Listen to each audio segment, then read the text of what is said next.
Salut Egout et bienvenue dans une nouvelle vidéo à la française. On se retrouve aujourd'hui pour une nouvelle preview pour 2025 et aujourd'hui on va parler de la UAE Team Emirates. Voilà, donc une équipe quand même qui a beaucoup fait parler la saison dernière, notamment par ses succès avec Tadej Pogacar. Donc voilà, ce qu'on va faire, c'est on va aborder justement dans un premier temps, faire une sorte de flashback sur leur saison 2024. Ensuite, on va se concentrer sur leur mercato, bon, les coureurs qui sont venus, qui sont partis, etc. Ensuite, on va se concentrer sur l'effectif par pôle de l'équipe.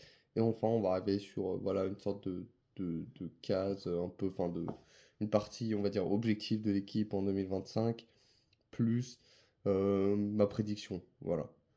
Et donc, on va commencer tout de suite avec la saison 2024. Très très belle saison. 81 victoires, donc 41 en World Tour. Ça fait en tout 24 victoires de plus par rapport à 2023. Et donc bon, c'est tout simplement monstrueux.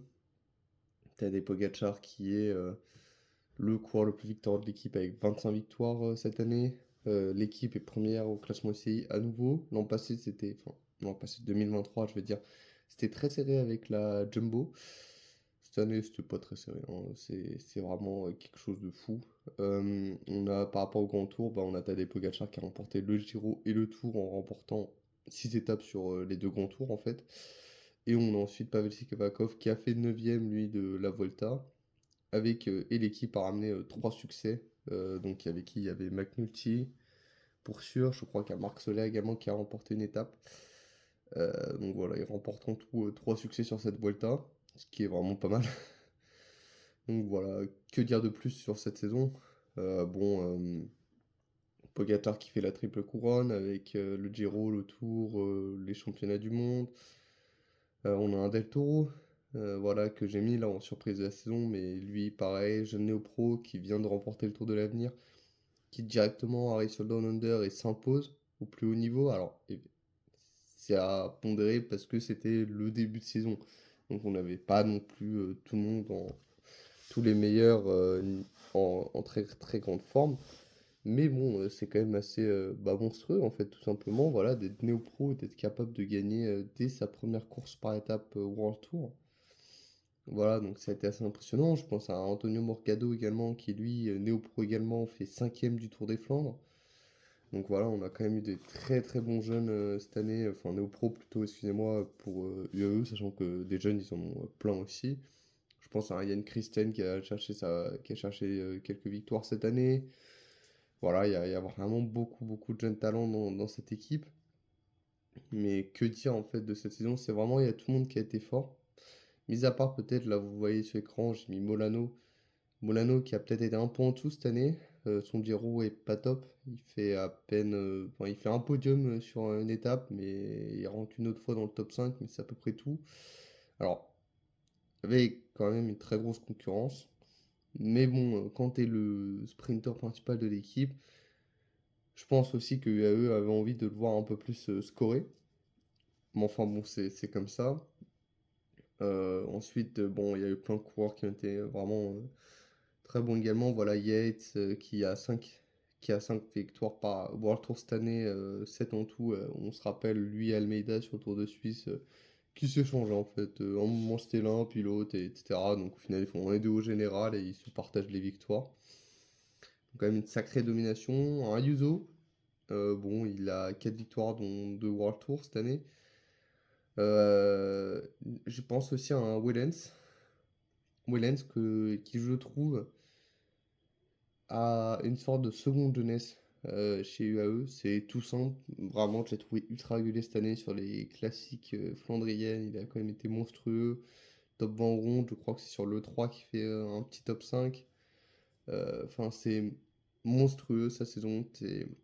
Qu'est-ce que c'est régulier, qu'est-ce que c'est fort, Wellens, champion Belgique du chrono, il remporte le René 8 Tours. Enfin, une saison très complète de bout en bout. C'est un excellent coureur. C'est aussi un futur capitaine de route. Bon, parce que c'est l'un des rares quand même de cette équipe qui a vraiment beaucoup d'expérience. Mais ça reste un coureur excellent. Et c'est vraiment un très très bel atout pour UAE de l'avoir dans leur équipe. Voilà, qui d'autre je pourrais parler? Sivakov également.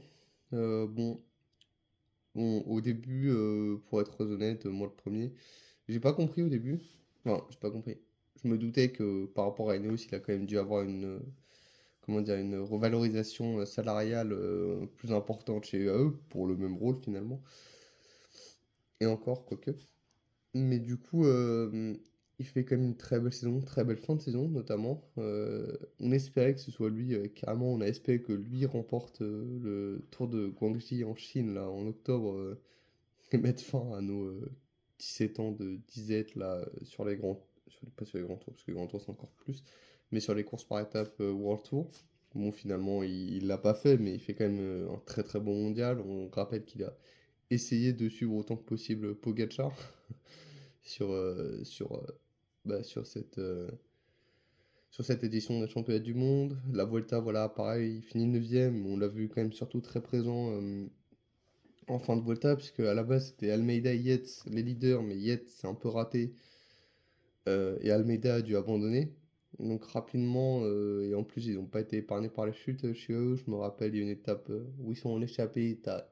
Ils étaient trois, il y avait Vine, McNulty et Soler. T'as Vine et McNulty qui chutent. Et il reste derrière donc juste Marc Soler. Il me semble d'ailleurs que c'est sur l'étape qui remporte. Mais voilà, donc ça a quand même une très très belle équipe. euh, et il n'y a pas grand chose d'autre à dire. Voilà, Sivakov, on l'a vu actif sur la dernière étape de montagne, là où Godu est quand même vraiment présent à l'avant aussi. Ah, allez, allez, David va chercher cette victoire. Bah à la base, il y a Sivakov aussi qui le suit.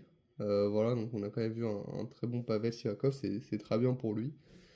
Maintenant, voilà, toute l'équipe au complet a été monstrueuse cette année.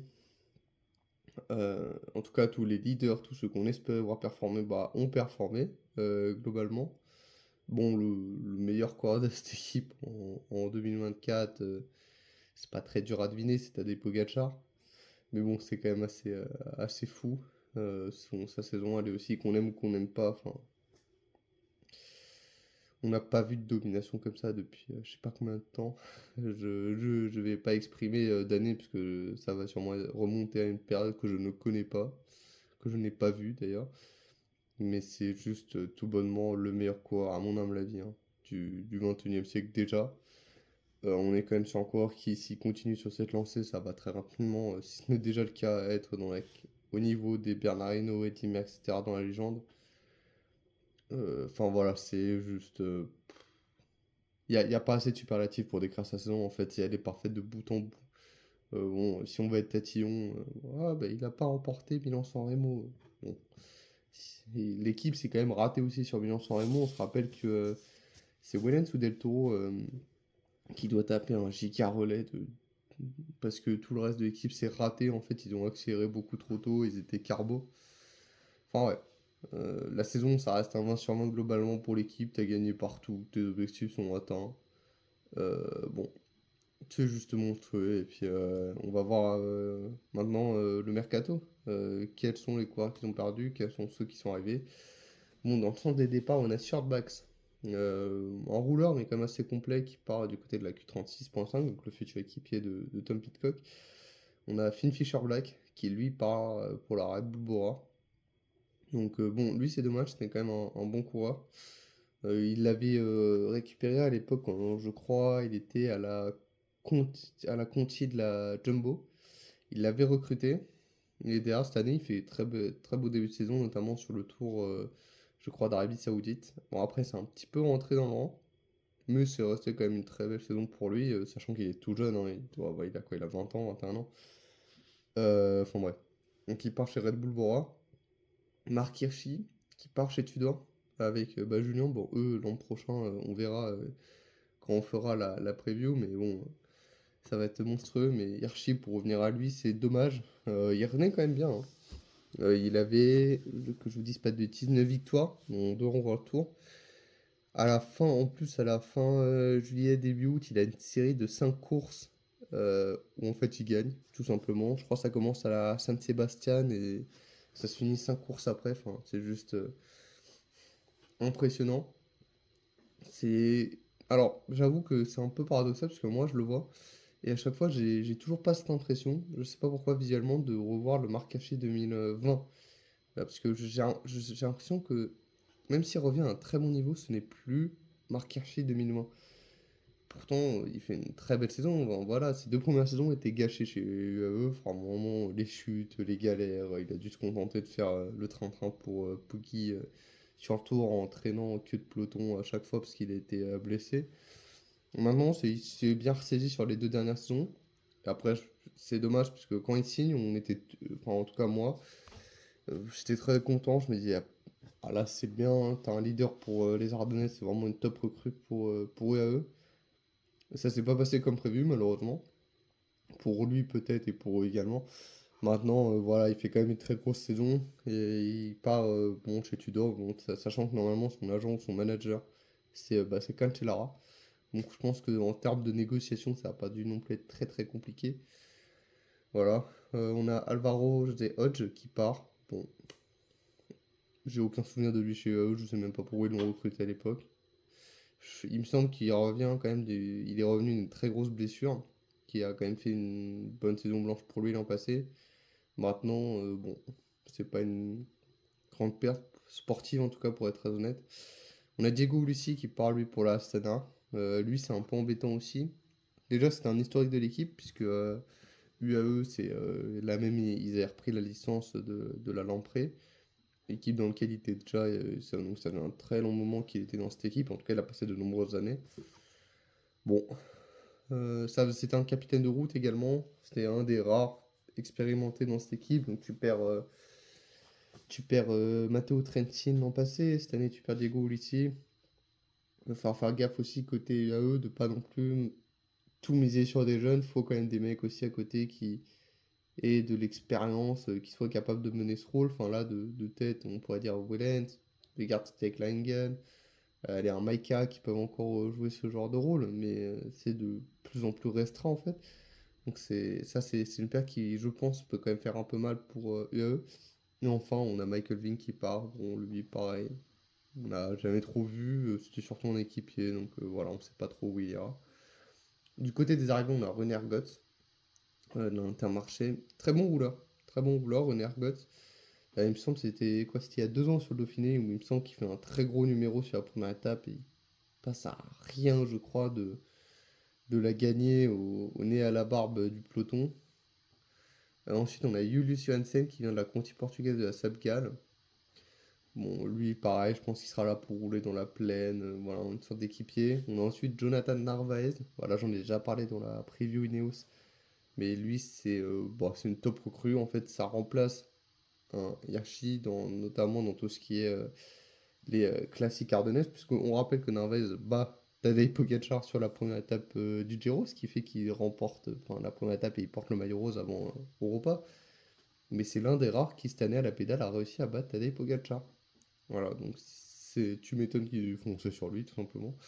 Ensuite, on a le jeune Torres de la UAE Gen Z. Il me semble que lui, c'est le vainqueur du Tour de l'Avenir, ou presque, mais qui fait la dernière étape de montagne, là, il colle 3 minutes à tout le monde, il était juste monstrueux. Donc bah voilà, encore un jeune à gros gros potentiel pour la UAE, ça commence à faire beaucoup. Et enfin, il y a une recrue de Florian Vermeersch qui est très intéressant. Étant donné que dans les classiques, il n'y a pas vraiment de leader pour les classiques flandriennes. Bon, enfin, il y a Pogacar, mais Pogacar peut pas tout faire non plus, surtout si l'an passé, je pense à l'an passé, mais lui visait le Giro. Donc, évidemment, quand tu vises le Giro, tu essaies de limiter ta présence sur les classiques, ce qui a été fait d'ailleurs. Bon, l'équipe s'en est très bien sortie, notamment, je parlais de Wellens, bah, lui a été monstrueux, c'est pareil pour Morgado sur le ronde, etc. Maintenant, un Vermeersch, ça t'apporte plus de cartes, je pense, sur un Paris-Roubaix notamment. On se rappelle qu'il fait un podium à l'édition que remporte Colbrelli en 2020. Donc bon, il a eu un peu du mal à confirmer depuis. Maintenant, voilà, on peut se douter que, enfin, on peut espérer en tout cas que vu de toute façon le jump que prennent les coureurs qui viennent chez eux en termes de performance, bah, ça progresse pour lui, qu'il devienne un vrai candidat crédible, notamment sur Paris-Roubaix. Mais globalement, c'est un très bon mercato. J'ai mis 17 sur 20. Je dirais que c'est un peu dommage dans le sens où t'as pas non plus vraiment de mec qui est expérimenté que tu recrutes pour remplacer un Diego Ulissi dans ce sens-là. C'est un peu dommage. Après, tu perds aussi des bons coureurs de qualité, mais c'est pas ce qui manque chez eux. J'aurais peut-être, allez, j'avoue. Bon, il y avait la rumeur avec Philipsen, avant qu'il prolonge chez Alpecin. Mais j'avoue que bon, ça manque peut-être un gros sprinter également. Parce que Molano, ça m'a l'air d'être un peu soft, un peu juste pour le plus haut niveau. Donc bon, on verra. Mais voilà, globalement, c'est un très bon mercato. Moi, j'ai mis 17 sur 20. Et puis donc, on arrive pour l'effectif par pôle. Bon, en montagne, ou enfin, pour les classements généraux, Tadej Pogacar en leader, évidemment. Évidemment. Ensuite, il sera accompagné dans ce domaine-là de notamment Joao Almeida, Juan Ayuso, Brandon McNulty, Jay Vine, Adam Yates. Et je compte pas encore toutes les pépites qui peuvent éventuellement faire quelque chose dedans. Bon, c'est tout bonnement monstrueux. On a déjà en plus le programme de Pogacar pour 2025, puisqu'il fera l'UAE Tour, je vous le dis, hein. Il fera l'UAE Tour, l'Estrade Milan-San Remo, le 3, Gand-Wevelgem, le Ronde. Il fera l'Amstel, La Flèche et Liège. Et ensuite, selon quand les parcours seront diffusés, enfin seront rendus publics, du Giro et de la Vuelta, il fera un choix et se rendra sur le Tour de France. Alors que par exemple, Adam Yates, lui, il fera le Giro et le Tour, et Ayuso, lui, fera que le Giro. Peut-être une Vuelta, à voir, on ne sait pas, mais en tout cas, on sait aussi que sur le Tour de France 2024, normalement, l'équipe qui est prévue sera la même que 2024, à l'exception de Juan Ayuso, qui, bah, on se rappelle de tous les problèmes, etc., dont, pendant le Tour, justement, il s'était fait, entre guillemets, engueuler par Almeida sur l'étape du Grand Colombier, il me semble, la première étape de montagne, là, l'étape 4, parce qu'il était en queue de peloton et qu'il n'est pas venu relayer tout de suite. Et derrière, ça, apparemment, bon, Pogacar en veut pas dans son équipe. Donc, à voir ce que ça donne pour lui. Va-t-il quitter l'équipe? Je pense qu'on est quand même plus sur une fin de cycle pour lui chez UAE. Ça va être compliqué de rester si t'as pas envie de travailler pour Pogacar, étant donné que c'est le meilleur coureur du monde. Bon, on verra ce que ça donne. En tout cas, je pencherai plus pour Pogacar partir sur la Vuelta. Le programme est quand même assez chargé avant le Giro.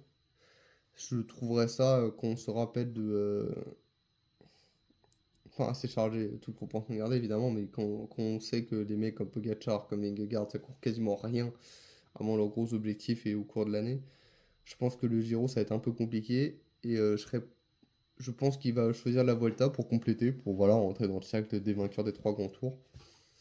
Donc bon, en tout cas, c'est ça, c'est monstrueux. Les Almeida, les Ayuso, ça peut emporter, les Yates, ça peut emporter course par étape pour le tour sans problème. Enfin, c'est tout bonnement monstrueux. Le sprint, là, c'est un peu plus faible, comme on a dit. Molano comme leader, comme seul vrai sprinter. Derrière, bon, on a Ivo et Rui Oliveira, qui a généralement été poisson pilote, mais qui peuvent également sprinter, qui a une petite pointe de vitesse sympa. Et puis bon, Narvaez, comme on l'a vu sur la Vuelta, mais juste, ça va vraiment être dans le cas où il n'y a pas une grosse concurrence du tout, et où il n'y a pas aucun des frères Oliveira ou Molano dans l'équipe. Donc là, sûrement qu'on lui demandera de jouer peut-être les sprints. Mais voilà. Ensuite, on a le domaine un peu classique, soit ardennaise, flandrienne. Alors moi, j'ai remis Pogacar leader, évidemment. Ensuite, pour tout ce qui est plutôt classique ardennais, je pense notamment à Isaac Del Toro ou à Jonathan Narvaez. Et ensuite, pour tout ce qui est flandrienne, j'aurais plus mis Nispolit et Florian Vermeersch. Et enfin, on a un Tim Wellens qui, selon moi, peut jouer un peu sur les deux. Bon, bah là encore, c'est très très fort. Pogacar, bah, c'est Pogacar, voilà. Del Toro, j'ai hâte de le voir. On a vu, c'est quand même une première saison très prometteuse, donc je pense qu'il peut faire de très belles choses dans ce domaine-là. Narvaez, bah, c'est le seul qui a battu sur une arrivée quand même assez punchy l'an passé Pogacar. Donc évidemment, ça va être très intéressant de voir ça. Je pense qu'il peut faire énormément de mal à la concurrence et qu'il peut remporter quand même des beaux succès. Alors là, ça va être un peu compliqué si on se fie au programme de Pogacar qui reste tel quel, parce que c'est pas non plus assuré, mais pour l'instant c'est ce qui est sorti. Mais en tout cas, bon, ça reste quand même une très grosse carte, un très gros bike-up pour Pogacar. Nishpolit et Florian Vermeersch, ça va être bien. Bon, pour les classiques flandriennes, encore une fois, eux vont surtout, je pense, briller sur Paris-Roubaix, parce que Pogacar ne le faisant pas. Ça va être eux, je pense, les leaders. Peut-être il y aura des Wellens, des mecs comme ça aussi à côté, mais les leaders, je pense, pour par exemple un Paris-Roubaix, ça va être Nils Politt et Florian Vermeersch. Et voilà, Tim Wellens, quand j'en ai parlé, entre autres, super coureur, super complet, qui peut jouer sur tous les tableaux. Bon, voilà, c'est assez monstrueux. Et enfin, on a le chrono. Bon, encore Pogacar, on a encore de très bons rouleurs comme Juan Ayuso, Runer Coates, dont j'ai parlé. On a Borno McNulty qui avait remporté le prologue de la Vuelta. Nils Pollitt, très bon rouleur également. Jay Vines, c'est pareil. Enfin, ouais, c'est encore une très bonne équipe en chrono, sachant qu'en plus, au niveau du matos, bah, apparemment, en vélo chrono, c'est ce qui c'est le mieux. Donc, c'est encore une équipe très forte. Et d'ailleurs, en parlant de matos, on a récemment vu le nouveau design du vélo Colnago pour l'an prochain, le Y1RS. À titre d'idée, c'est 20 watts d'économiser par rapport à leur vélo de l'année précédente, donc le V4 RS, quand il roule à 50 km/h, c'est énorme. Bon, après, le V4 RS, de ce que j'ai vu, c'était pas non plus le vélo, c'était surtout un vélo confortable et pas très aérodynamique apparemment. Voilà, donc bon, c'était pas forcément super difficile de faire mieux. Maintenant, j'avoue que la structure est un peu chelou, notamment avec la tige de selle un peu en Y là. Euh, J'avoue que moi, si j'étais pro, je serais pas serein de rouler là-dessus, hein. Oh, le tige de selle il est minuscule, j'ai l'impression qu'à la moindre bosse, bam, la selle est casse. Alors après, bon, évidemment, les mecs ont pas relâché, enfin, ont pas relâché, pardon, ont pas créé un vélo qui n'est pas safe. Forcément, il y a eu des études, etc. à mener. Et ils l'ont fait en compagnie, enfin, en association avec l'Université Polytechnique de Milan et l'Université des Émirats Arabes Unis, à Abu Dhabi. Bon, j'avoue que moi, si j'étais professionnel chez eux, je serais pas très serein de rouler sur ce genre de vélo, quoi. Enfin, vraiment, faut quand même un peu de confiance, notamment avec ce tige de selle. Maintenant, bon, si c'est vrai, qu'est-ce que ça va être l'an prochain chez UAE? Sachant qu'avec un vélo qui n'est pas aérodynamique et pour lequel ils devaient faire plus d'efforts que les autres, ils ont déjà tabassé tout le monde, quoi. Donc, qu'est-ce que ça va être l'an prochain, en fait? Enfin, ouais, ça, c'est ce qu'on verra. Globalement, cette équipe, bon, c'est un pôle extra, enfin, c'est une équipe très complète, 18 sur 20. Voilà, comme dans le Mercato, manque sûrement un gros sprinter, mais ça reste une équipe très complète et excellente partout. Et on va arriver aux objectifs 2025. Je pense qu'il y aura une volonté de remporter les trois grands tours, de gagner des monuments, de remporter des classiques évidemment, de développer les jeunes pépites de l'équipe, que ce soit Torres, que ce soit Morgado, etc. Et aussi, alors moi ce que j'ai mis, c'est être meilleur collectivement et tactiquement sans Pogacar, parce qu'on a vu à de nombreuses reprises, quand Pogacar est pas là, UAE faire n'importe quoi à cause de leur tactique. Bon, je pense aussi à Milan-San Remo, j'en ai parlé, où la tactique est catastrophique malgré la présence de Pogacar, et où du coup, bon, en fait, le Podio se passe pas super bien pour eux. Donc, vont-ils être meilleurs? Je l'espère pas vraiment, puisque bon, s'ils sont meilleurs en plus, alors qu'ils sont déjà à 80 victoires, qu'est-ce que ça va être? Maintenant, eux, je pense que c'est ce qu'ils visent, et c'est ce dont ils ont intérêt à s'occuper. Et enfin, moi, mes prédictions, allez, j'aurais dit 65 victoires, 35 au Grand Tour, voilà, j'essaie d'être un peu d'essayer d'être un peu précis. Je pense qu'il y aura un peu moins de victoires, notamment parce que l'an passé, on a une Visma qui a été dévastée par les blessures, que ce soit Wout van Aert, que ce soit Vingegaard. On a eu, bon, quel a été le mec chez Visma qui n'a pas été embêté par les blessures? On a Jorgensen. Bon, c'est à peu près tout. Il y a Sian qui n'a pas répondu aux attentes. Enfin, ça a été quand même une saison plus compliquée pour la Visma l'an passé. Donc je pense que ça changera quand même cette année quand tu perds Vingegaard et Van Aert pour surchute tout le temps, c'est un peu compliqué quoi. Donc s'ils réussissent à enchaîner les courses, ça va être différent, je pense, pour eux. Je pense que Pogacar participera à la Vuelta. Pour moi, à mon avis, ça n'a aucun sens de le faire le Giro après tout ce programme de début de saison. Donc je pense qu'il a la volonté, c'est surtout d'aller remporter la Vuelta pour compléter. Après, évidemment, ça dépendra. Au moment où la vidéo sort, bah, je n'ai pas les programmes du Giro ni de la Vuelta sous les yeux. Ils n'ont pas encore été sortis d'ailleurs. Donc bon, on verra à ce moment-là. Je pense que Pogacar remportera Milan-San Remo cette année. Je pense qu'ils ont l'erreur qu'ils ont faite l'an passé ne se répétera pas. Del Toro remportera quand même une petite classique ardennaise. Ça, c'est ce que je pense, même si Pogacar est présent. J'ai envie de me dire, voilà, sur une petite Amstel, il y a moyen de créer une petite surprise, tu vois, genre Del Toro qui part et puis Pogacar, bon, qui reste derrière avec Narvaez, etc. Mais j'ai envie d'y croire en tout cas. Ou sinon, ça peut être une course style Flèche Brabançonne, voilà, que Del Toro peut remporter également. Mais bon, j'ai envie de croire qu'une Amstel, par exemple, Del Toro peut la gagner. Et je pense également qu'il y aura une rupture avec Ayuso. Bon, on a vu déjà sur le Tour de France. Je pense que ça ne peut pas durer plus, que ce soit pour UAE ou pour lui. UAE, c'est si tu. En fait, le problème, c'est que là, tu arrives avec UAE, tu peux pas te permettre de mettre un mec, voilà, pas content et de le garder dans l'équipe. Ça va forcément impacter le collectif. Et Ayuso, pardon, il n'a pas intérêt à rester. Je crois le contrat est jusqu'en 2026 ou 2027. C'est aussi un peu ça le défaut des longs contrats qu'on signe aujourd'hui. Mais bon, si tu as envie d'être leader, c'est pas avec Pogacar que tu le seras. Et dans ce cas-là, il faut quitter la UAE.